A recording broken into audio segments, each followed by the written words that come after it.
Daemon Targaryen, Tywin Lannister, Daenerys de la Tormenta o Stannis Baratheon.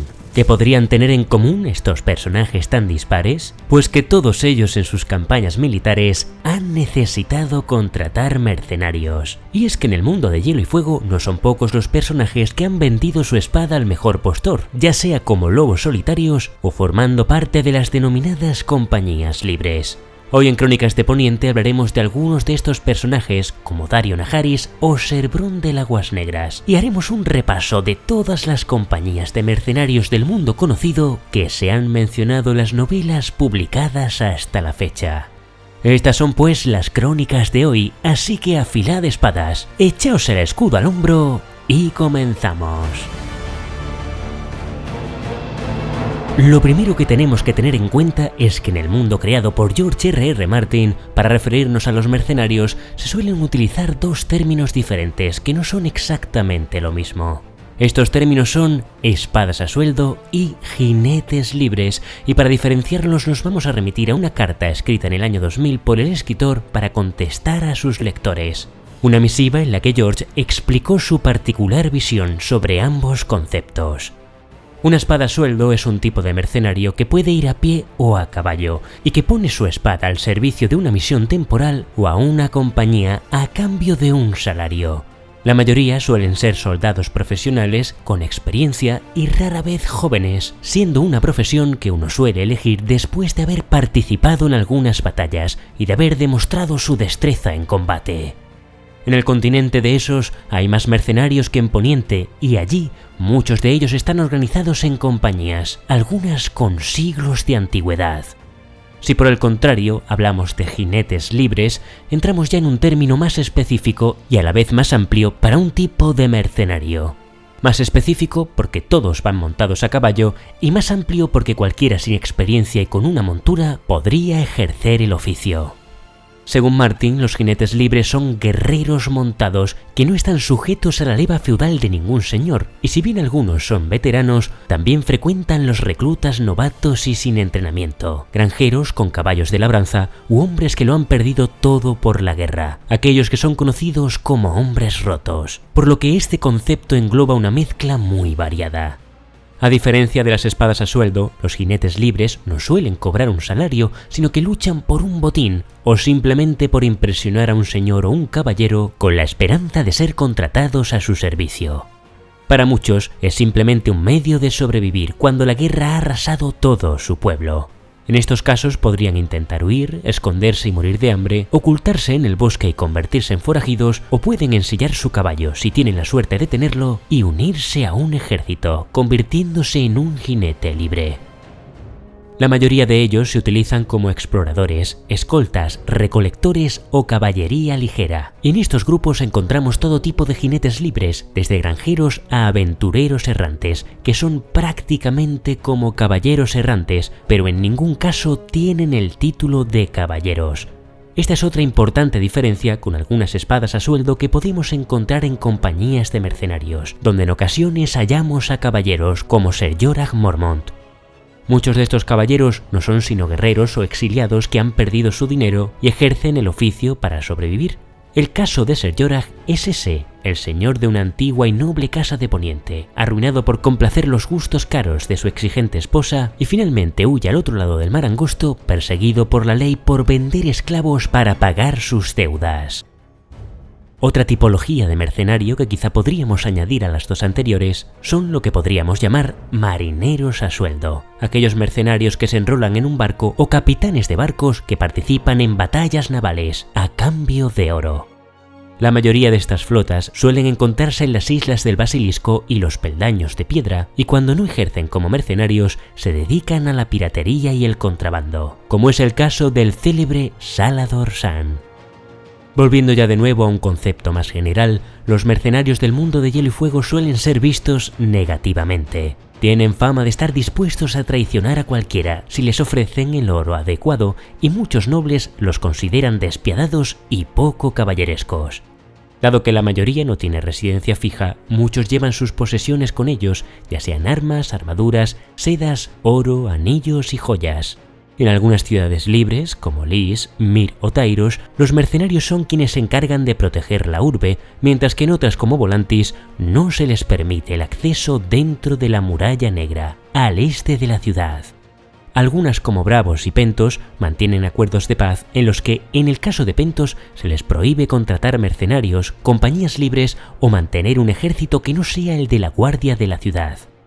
Aún así, pese a estos acuerdos, aún en ciudades como Bravos encontramos mercenarios, como es el caso del bisabuelo de Petyr Baelish, un mercenario Braavosi que fue contratado por Lord Corbray del Valle de Arryn y que logró convertirse en un caballero errante de los 7 reinos.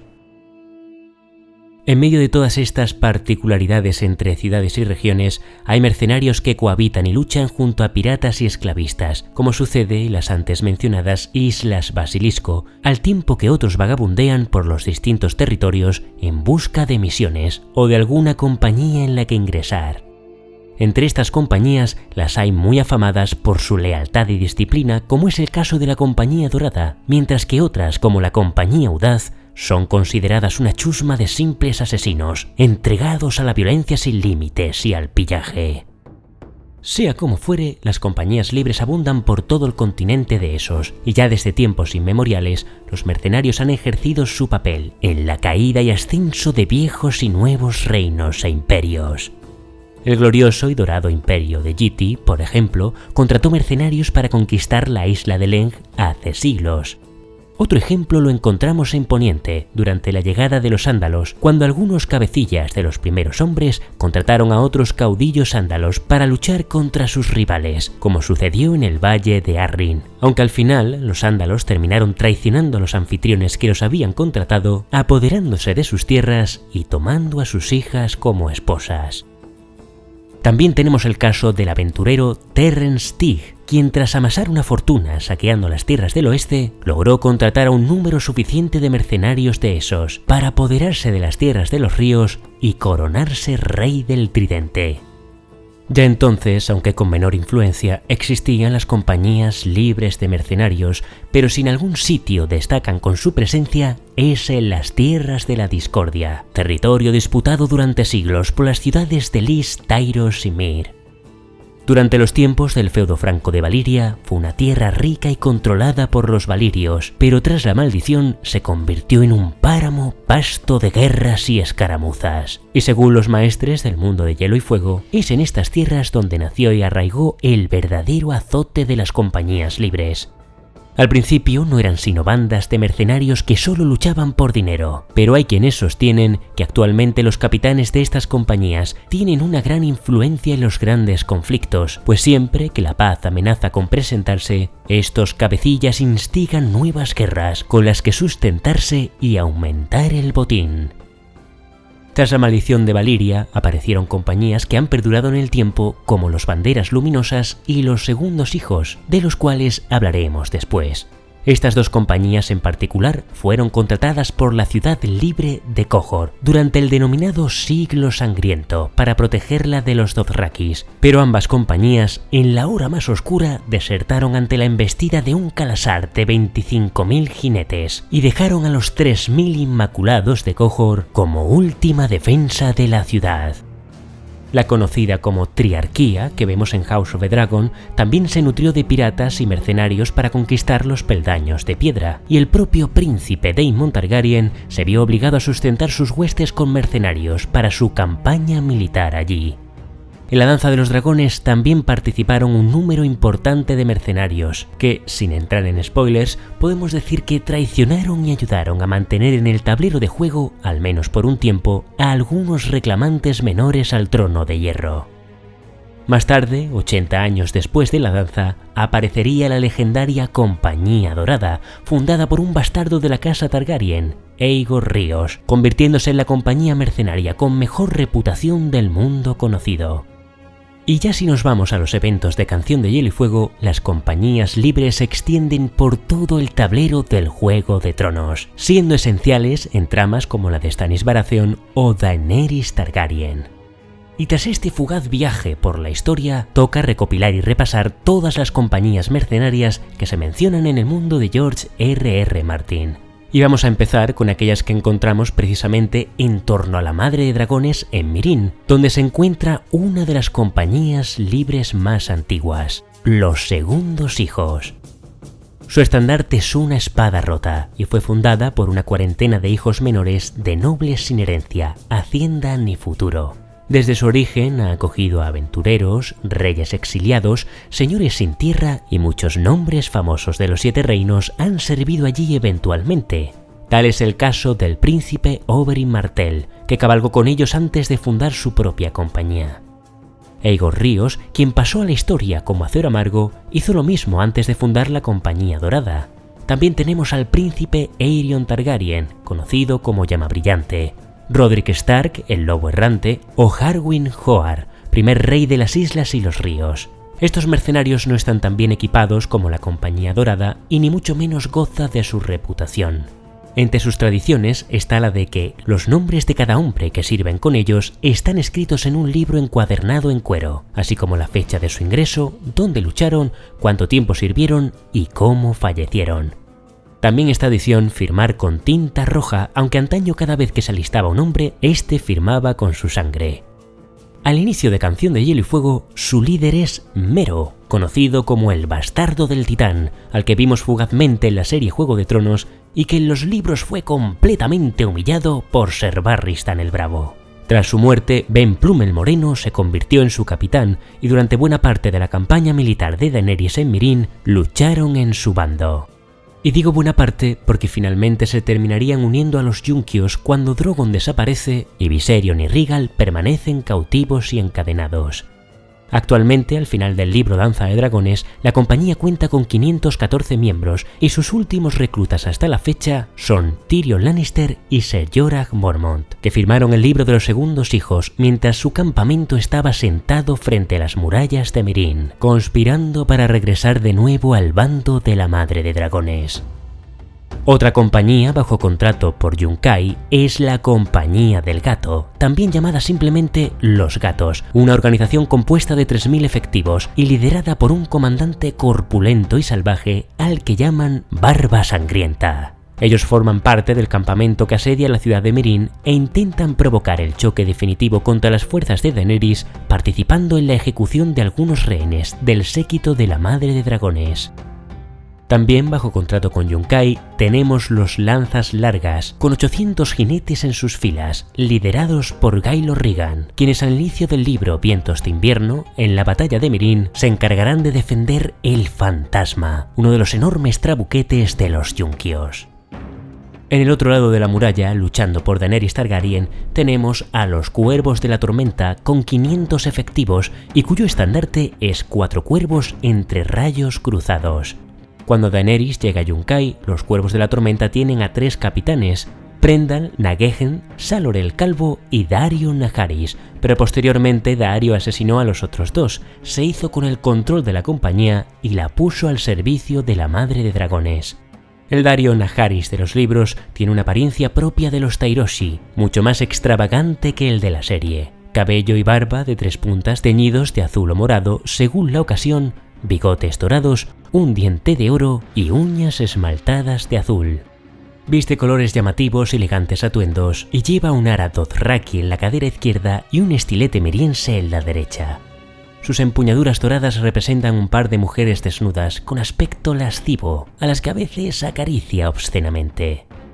Dentro de los Cuervos de la Tormenta hay no pocas traiciones, pero durante el liderazgo de Daario Naharis, la organización se mantiene en todo momento leal a Daenerys. Actualmente Daario se encuentra cautivo como rehén de los Yunkios y los capitanes que sirven en su ausencia en el Consejo de Meereen son el arquero Jaqen y el avinagrado comandante al que llaman el Viudo. Junto a los Cuervos de la Tormenta, también prestando servicio a Daenerys, están los Hijos del Viento. Su estandarte es una bandera de franjas azules y blancas, su número 2000 soldados a caballo y a pie, y su primer y único actual líder es el Príncipe Desarrapado, un antiguo magíster de Pentos que fue elegido príncipe de la ciudad tras la muerte del anterior. A los príncipes de Pentos se les ofrece una vida colmada de placeres, pero cuando los Pentoshi consideran que sus dioses están enfadados, les rebanan el cuello a sus príncipes como sacrificio y eligen a otro. Con 23 años, el príncipe desarrapado consideró que aquello no le merecía la pena y renunció inmediatamente al título, huyendo a las tierras de la discordia, donde inició una vida como mercenario. A lo largo de los años, cabalgó con los segundos hijos, los escudos de hierro y los hombres de la doncella, hasta que finalmente, junto a 5 hermanos de armas, fundó los Hijos del Viento, siendo él el único superviviente de los fundadores que queda con vida durante los acontecimientos de Canción de Hielo y Fuego. Los Hijos del Viento tienen por costumbre elegir sus propios nombres y los cambian a su antojo, y para asegurar que los desertores no vuelvan a huir, se les corta un pie. Por último, destacar que durante la Guerra de los 5 Reyes aceptaron entre sus filas sin saberlo al príncipe Quentyn Martell, quien durante su travesía hasta Daenerys viajó con el apodo de Rana. Dejando ya de lado la trama de Daenerys, ponemos rumbo a los 7 reinos, donde encontramos una compañía de mercenarios de Essos al servicio de un señor poniente. Nos referimos a la Compañía Audaz, cuyo estandarte es una cabra negra con cuernos ensangrentados, en honor a la cabra negra de la ciudad libre de Qohor. Por ello, muchos los llaman las pezuñas de la cabra, aunque debido a su brutalidad, vileza y apariencia extravagante, se les conoce más como los titiriteros sangrientos. Su líder es Vargo Hoat, conocido como la Cabra, quien en la serie fue sustituido por el personaje Locke, un norteño al servicio de Lord Roose Bolton. Vargo Hoat tenía por costumbre cortar las manos y pies de sus prisioneros y por este motivo también se les llama The Footmen, que se ha traducido al español como los lacayos. En Juego de Tronos, al inicio de la Guerra de los 5 Reyes, la Compañía Audaz fue contratada por Lord Tywin Lannister para atacar las tierras de los ríos y sacar a los Tully al campo de batalla. Algunos de ellos montaban sobre cebrallos y sus filas estaban compuestas de todo tipo de escoria dorniense, ibenenses, isleños del verano, tairoshis, mirienses, lisenos y dothrakis, una suerte de asesinos y violadores, similares a Rors y Mordedor, los antiguos compañeros de celda del hombre sin rostro Jaqen H'ghar, quienes tras los sucesos de Choque de Reyes ingresaron en sus filas. Actualmente, tras el libro Festín de Cuervos, la compañía se ha disuelto tras el asesinato de Vargo Hoat a manos de la montaña. Y cerrando la lista de compañías libres con origen en Essos, tenemos algunas menores que se mencionan fugazmente, tales como los Hombres Galantes, de la que formó parte Ser Osmund Kettleblack de la Guardia Real, los Hombres Valerosos, el Estandarte Andrajoso, los Mozos Alegres, que en su día fueron liderados por el legendario mercenario Nueve Ojos, de la Banda de los Nueve, los anteriormente mencionados Banderas Luminosas, así como la Compañía Libre, con el nombre más poco original de todas, llamada así, simplemente la Compañía Libre, y por último, los ya extintos Aventureros, una cuadrilla de mercenarios que en el año 56 después de la conquista, en los tiempos del viejo rey Jaehaerys, murieron atrapados entre una hueste Tyroshi y un gran incendio en las tierras de la discordia. Se cree que aquel fuego podría haber sido originado por el dragón Balerion, tras su desaparición con la princesa Aeria Targaryen, y dicen que estos valientes eligieron morir luchando contra los Tyroshi, antes que fenecer en las llamas. La segunda mitad de esta lista la reservamos para aquellas compañías cuyos fundadores no son sino habitantes de los 7 reinos. Una de mis favoritas es la Compañía de la Rosa, que tiene 300 años de antigüedad y fue fundada por los norteños, y según algunos cronistas, también por las norteñas, que se negaron a jurar vasallaje a los Targaryen, cuando el rey Torren Stark entregó su corona a Aegon el Conquistador y eligieron el exilio al otro lado del mar angosto. Más afamada y legendaria es la Compañía Dorada, fundada en el 212 después de la conquista, por el antes mencionado Acero Amargo. En su origen acogió a muchos nobles y caballeros ponientes exiliados tras la primera rebelión Fuego Oscuro y desde entonces ha acogido a otros muchos desterrados en similares circunstancias, prefiriendo referirse a sí mismos como una hermandad libre de exiliados en lugar de mercenarios. Y es que la Compañía Dorada destaca por encima de todas las demás por su disciplina y lealtad con quienes los contratan. Actualmente cuentan con 10.000 efectivos que incluyen 500 caballeros, cada uno de ellos con 3 caballos y otros tantos escuderos, cada uno con su propia montura.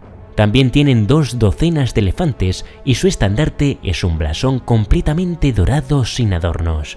Su lema, nuestra palabra vale tanto como el oro, su grito de guerra, bajo el oro el acero amargo, y dada su reputación y eficacia, son bastante ricos. Muchos llevan todas sus riquezas encima y exhiben brazaletes que bien valen el rescate de un señor. Un brazalete por cada año de servicio. Tras Acero Amargo, la compañía tuvo entre sus líderes a un Daemon Fuego Oscuro que fue asesinado por su primo Maelys el Monstruoso y se hizo con el cargo. Y en los últimos años sus capitanes fueron Milestone, apodado Corazón Negro, y Harry Strickland, conocido como Harry Sin Tierra, su actual líder y al cual vimos en la serie Juego de Tronos. Eso sí, sin elefantes. En Festín de Cuervos se conoce que, por primera vez, la Compañía Dorada ha roto su contrato con la ciudad de Myr. Detrás de esa ruptura hay un pacto que implica al magíster Illyrio Mopatis, el exiliado Jon Connington y el antiguo capitán general de la Compañía Dorada, Ser Milestone, para llevar al joven Griff, quien en realidad identifican como Aegon Targaryen, supuesto hijo del príncipe Rhaegar, hasta su tía Daenerys, para que se despose con ella y juntos puedan reclamar el trono de hierro. Finalmente, ante los cambios de planes de Daenerys en Meereen, deciden proclamar al joven Griff como Aegon IV de la casa Targaryen, y tras jurarle lealtad, ponen rumbo a Poniente.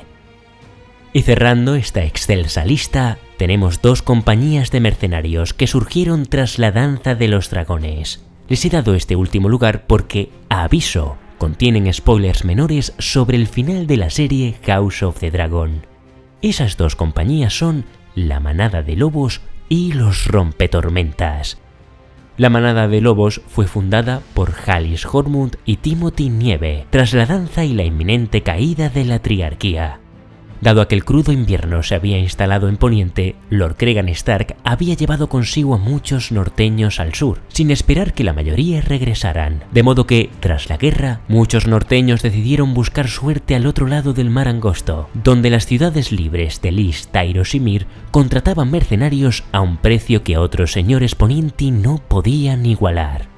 Así nació la Manada de Lobos, también conocidos simplemente como Los Lobos, una compañía mercenaria que sigue operativa, aunque en su origen solo estaba formada por norteños. La otra compañía que surgió tras la Danza de los Dragones fueron los Rompetormentas, fundada por Ser Oscar Tully. El nombre de esta compañía se debe muy probablemente a la victoria que Oscar y su hermano Kermit protagonizaron en el Camino Real, a pocas leguas de desembarco del rey, cuando los ribereños derrotaron a los tormenteños liderados por Lord Borros Baratheon, señor de Bastión de Tormentas. El último espacio de estas crónicas lo he reservado para el mercenario más descarado y con mayor presencia de Juego de Tronos, Bronn, un personaje del que muchos de vosotros me habéis pedido crónicas. De modo que, como extra, hoy haremos un resumen de su historia. Bronn es sin duda uno de los mejores luchadores de los 7 reinos. Quizá no está en el top 10, pero sí es de los más destacables. Es descrito por Catelyn Stark como un guerrero ágil como una pantera, cuya espada oxidada parecía formar parte de su brazo. Su origen es completamente desconocido y no hay indicios de que haya pertenecido a ninguna compañía de mercenarios, sino más bien es un lobo solitario, astuto, ambicioso y carente por completo de escrúpulos. En los libros prefiere no utilizar escudo y es de esos notables espadachines capaces de manejar una espada en cada mano. En la serie Juego de Tronos llegará a volar extraordinariamente alto, convirtiéndose nada menos que en Señor de Alto Jardín, Señor Supremo del Dominio y Maestro de la Moneda, formando parte incluso del Consejo Privado del Rey. ¿Será ese su destino en los libros? No creo que George R.R. Martin se atreva a tanto, pero sí que es cierto que cada recompensa que el Bronn de los libros obtiene desde que Catelyn Stark y Tyrion Lannister se cruzan en su camino es considerablemente mejor que el anterior. Y eso, que la primera recompensa que obtuvo fueron unas simples botas. Así comienza la historia de este infame mercenario. escoltando a Lady Stark hasta el nido de águilas, esperando una recompensa. En el camino, sin embargo, tuvo que enfrentarse a los clanes de las montañas que acabaron con la vida de Jick, un soldado escolta de Tyrion Lannister. Las magníficas botas del pobre Jick fueron su primer botín. Más tarde se presentaría como paladín de Tyrion en su juicio por combate en el nido de águilas, donde derrota nada menos que a Ser Vardis Yggen, capitán de la guardia del nido, demostrando a todos su estilo de lucha, rápido, astuto y nada honorable.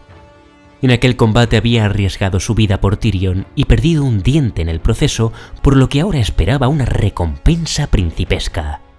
Tras participar en la batalla del Forca Verde por la causa de Tywin Lannister, viajará con Tyrion a Desembarco del Rey, donde se convierte en capitán de su guardia personal, llegando a reclutar a una hueste de hasta 800 mercenarios que estaban bajo su mando.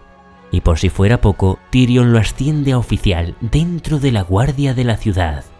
El nuevo sueldo de Bronn le permite ahora vestir mejor cuero y portar mejor acero, y hacia el final del libro Choque de Reyes participa en la batalla de Aguas Negras, tras la cual, para ganarse su lealtad, Tywin Lannister le otorga el título de caballero. Ser Bronn de Aguas Negras se hace llamar y escoge como blasón una cadena verde, llameante, curvada y siniestra sobre un fondo gris humo, pues su papel más importante en la batalla fue estar a cargo de los bueyes que tiraron de la enorme cadena ordenada a construir por Tyrion y que sirvió para bloquear los barcos de Stannis para acción en el río y abrasarlos con fuego valirio. Tras la batalla y ahora como caballero, se puede permitir ropas de seda y los mejores burdeles de la ciudad, pero cuando Tyrion es arrestado, acusado de haber matado al rey Joffrey, a Ser Bronn de Aguas Negras se le presenta la oportunidad de un nuevo ascenso: casarse con Lady Lollys Stockworth, hija segunda de Lady Tanda Stockworth, señora de la casa. A la joven en cuestión se la define como obesa, con algún tipo de discapacidad intelectual, y quedó mancillada tras los disturbios de Desembarco del Rey, en los que fue agredida y ahora espera un hijo. Con este currículum nadie se quiere casar con ella, pero para la reina Cersei es la candidata perfecta para alejar a Bronn de su hermano Tyrion. Y Bronn, que como ya sabemos no tiene escrúpulos, no pierde la oportunidad de casarse con la hija de un señor. Finalmente, tras casarse con ella, Bronn le da al bastardo de su esposa el nombre de Tyrion. En Stockworth, Bronn se hace con su propia cuadrilla de mercenarios y empieza a causar problemas. Entonces la reina Cersei sugiere a Lady Phyllis Stockworth, hermana de Lollys, y a su marido, Ser Balman, que acaben con el mercenario discretamente, que parezca un accidente, pues teme que aún siga siendo aliado de su desaparecido hermano. Sin embargo, Ser Balman es un caballero, y un caballero no mata a traición, por lo que decide retar a Bronn a un combate singular, planeando derribarlo con su lanza y luego matar al aturdido mercenario en el suelo. Aquello, una vez más, demostró ser una insensatez, pues durante el combate el mercenario atravesó con su lanza al caballo de Ser Balman, derribándolo y destrozándole las piernas en el proceso. Cuando Balman pidió clemencia, Bronn lo apuñaló en el ojo con su daga y ordenó a Lady Phyllis que abandonase Stockworth. Al final del libro, Festín de Cuervos, Bronn se hace llamar a sí mismo Lord Stockworth, mientras Lady Tanda, señora de la casa, muere supuestamente a causa de un resfriado, y Phyllis, que podría haber sido la señora de la casa, también es asesinada a manos de los experimentos de Qyburn, cuando la reina Cersei se la entregó al nigromante. De esta manera tan absurda, Cersei ha acabado con la casa Stockworth y ha dejado a Bronn como marido de la única heredera superviviente. Por tanto, Ser Bronn de Aguas Negras ahora tiene su propio castillo, sus propios hombres, tierras y dinero que le permitan contratar más efectivos. De modo que cabe preguntarse si cada recompensa de este mercenario es mejor que la anterior. ¿Qué será de él en las próximas novelas? ¿Logrará convertirse en señor de Alto Jardín? ¿O quizá aspire a ese horrible asiento de hierro que todos codician? Preguntas que esperan respuestas en Vientos de Invierno. Y aquí concluimos las crónicas de hoy. Gracias como de costumbre a mis paladines, mis mecenas de Patreon y a mis espadas leales, los miembros del canal, por su apoyo incondicional. Recuerda darle a me gusta si te ha gustado este vídeo y suscríbete para más crónicas del mundo de Hielo y Fuego.